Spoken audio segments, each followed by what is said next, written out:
नमस्कार दोस्तों, मेरे चैनल में आपका स्वागत है। इस वीडियो में मैं एडमंड एस्पेंसर द्वारा लिखित sonnet 75 one day I wrote her name upon the strand का लाइन बाय लाइन एक्सप्लेनेशन बताने वाला हूँ। इस वीडियो को एंड तक जरूर देखिए। About the poet. एडमंड एस्पेंसर का जन्म 1552 या 1553 के आसपास हुई, लेकिन उनके जन्म का एग्जैक्ट डेट रिकॉर्ड नहीं है। 13 जनवरी 1599 को इंग्लैंड के लंदन में उनका निधन हो गया। उनकी कुछ महत्वपूर्ण रचनाएं हैं। द शेफर्ड्स कैलेंडर 1579 में प्रकाशित हुई। द फेरी क्वीन का पहला 3 बुक 1590 में प्रकाशित हुई और अगले 4 बुक्स को 1596 में प्रकाशित किया गया। एमरेटी एंड एपिथेलियम यह 1595 में प्रकाशित की गई। एडमंड एस्पेंसर के सोनेट को एस्पेंसरियन सोनेट कहा जाता है। उनके सोनेट का rhyme scheme A B B C C D E होता है, जिसमें क्वार्टरेंस पिछले क्वार्टरेंस से 1 इंड राइम की निरंतरता से जुड़ा होता है। 3 प्रकार का सोनेट्स होता है। एस्पेंसरियन सोनेट, इसमें 3 क्वार्टरेंस और 1 कपलेट होता है और इनका rhyme scheme A B B C D E होता है। शेक्सपियरियन सोनेट में 3 क्वार्टरेंस और 1 फाइनल कपलेट होता है। इनका rhyme scheme A B C D E F G होता है और 1 पेट्राचन या इसे इटालियन सोनेट कहते हैं। इसमें 8 और 6 लाइन में यह सोनेट बटा होता है। 8 लाइन को ऑक्टेव कहा जाता है और 6 लाइन को सेस्टेट कहा जाता है। 8 लाइन जिसे ऑक्टेव कहते हैं का rhyme scheme A B A होता है और सेस्टेट का rhyme scheme C D C होता है। About the poem. Sonnet 75 Amoretti का हिस्सा है, एक सोनेट साइकिल जो स्पेंसर के प्रेम और एलिजाबेथन बॉयल से विवाह का वर्णन करता है। एमरेटी 1595 में प्रकाशित हुई और इसमें 89 सोनेट्स। इस शॉर्ट पोएम्स के श्रृंखला को एनाक्रोंटिक्स एंड एपिथेलमियन कहा जाता है। Amoretti means a male sweetheart और लवर। इस कविता में स्पीकर और उनका गर्लफ्रेंड समुद्र तट पर है। कवि अपने गर्लफ्रेंड का नाम सैंड पर लिखते हैं, लेकिन वेब उसे मिटा देता है। कवि फिर ऐसा करते हैं, लेकिन वेब फिर से उनके राइटिंग को मिटा देता है।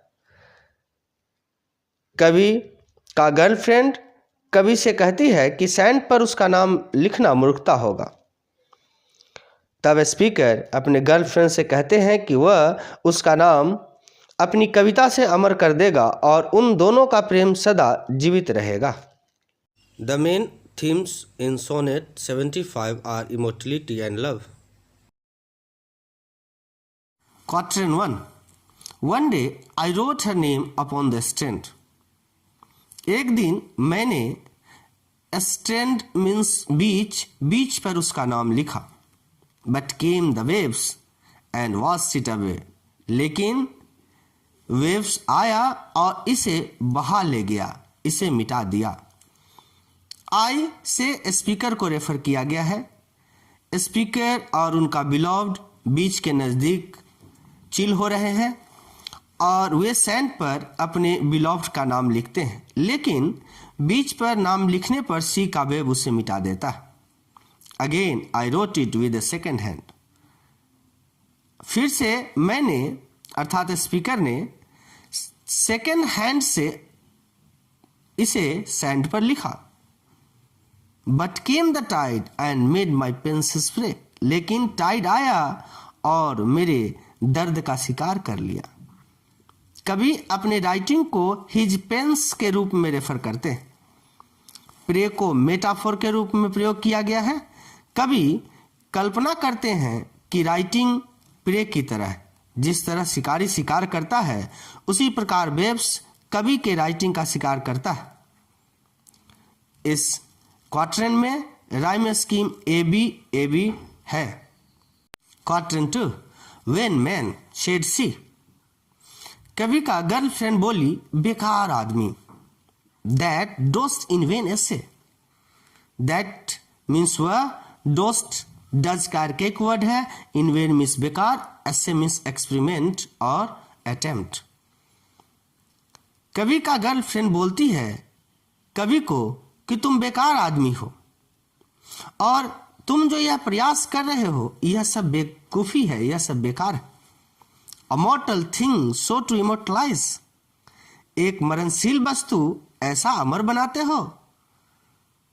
वह मीन्स कवि का बिलव्ड कवि को कह रही है कि सैंड पर मेरे नाम को प्रिजर्व करना बेवकूफी है, वह बेकार कोशिश कर रहा है। For I myself shall like to this decay. चूंकि मैं स्वयं भी डीके और डिस्पेयर हो जाऊंगी। And eek my name be wiped out likewise. और मेरा नाम भी इस प्रकार मिट जाएगा। एक मीन्स ऑल्सो। स्पीकर का बिलोव्ड कहती है कि वह भी डीके और डिस्पेयर हो जाएगी, जिस प्रकार उसका नाम बीच पर डिस्पेयर हो गया है, वह भी एक दिन मिट जाएगी। इस संज्ञा में राइम स्कीम बी सी है, ऐसे डीके और इमोर्टलाइज लाइकवाइज। क्वाड्रेंट 3, इस क्वाड्रेंट में स्पीकर अपने बिलॉव्ड से कहते हैं नॉट सो, ऐसा नहीं है। लेट बेसर थिंग्स डिवाइज मीन्स वस्तुएं जो लेसर या लेस इंपॉर्टेंट है, टू डाई इन डस्ट, मरना और धूल बनना है। But you shall live by fame, लेकिन तुम प्रसिद्धि के साथ जियोगी। इस क्वाड्रेंट में स्पीकर अपनी बिलॉव्ड से कहते हैं कि वस्तुएं जो लेस इंपॉर्टेंट होता है उसका मरना और धूल बनना निश्चित, लेकिन तुम प्रसिद्धि के साथ जियोगी। इस क्वाड्रेंट के 2 लाइंस में डी वर्ड्स का एलिट्रेशन है, device, die, dust. My words your virtues rare shall eternize. कभी अपने बिलॉव्ड से कहते हैं कि माई वर्ड्स मीन्स मेरा काव्य, मेरा श्लोक। योर वर्चूज मीन्स तुम्हारा गुण। रियर शैल इटरनाइज मीन्स मेरा श्लोक और तुम्हारा गुण अचिंत हो जाएगा। And in the heavens right your glorious name. और यह सैंड पर नहीं बल्कि हेवेंस में उसका नाम लिख देगा। इस संज्ञा में राइम स्कीम सी डी है, डिवाइस, इटरनाइज और fame, name. Couplet where when as death shall all the world subdue means वह डेथ होल वर्ल्ड में प्रत्येक को मार देगा। वेयर मीन्स जहां, वेन एज वेन का अर्केक वर्ड है, डेथ मृत्यु, सबड्यू मीन्स शांत कर देना, जहां मृत्यु इस संसार में सबको शांत कर देगा। Our love shall live and later life renew. लेकिन हमारा प्यार जीवित रहेगा और बाद में भी जीवन नया रूप देता रहेगा। इस कपलेट में स्पेंसर अपने गर्लफ्रेंड को कहते हैं कि प्रत्येक आदमी इस संसार में मर जाएंगे, लेकिन उन लोगों का प्रेम उनके पोएट्री के कारण सर्वदा चलता रहेगा। इस कपलेट में भी अलिट्रेशन है, W words in where, when age, world और L words in love, live, later and life.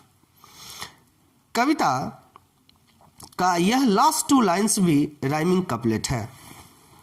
इस तरह से एडमंड स्पेंसर द्वारा लिखित सोनेट 75 का लाइन बाय लाइन एक्सप्लेनेशन समाप्त हुआ। अगर यह वीडियो आपको अच्छा लगा हो तो लाइक और सब्सक्राइब बटन प्रेस कर दें, साथ ही बेल आइकन को भी प्रेस कर दें कि मेरे द्वारा अपलोड किए गए वीडियो का नोटिफिकेशन सबसे पहले आप तक पहुंच सके। और वीडियो को अपने फ्रेंड्स में शेयर करना मत भूलिएगा। तब तक के लिए धन्यवाद। Thank you very much. God bless you.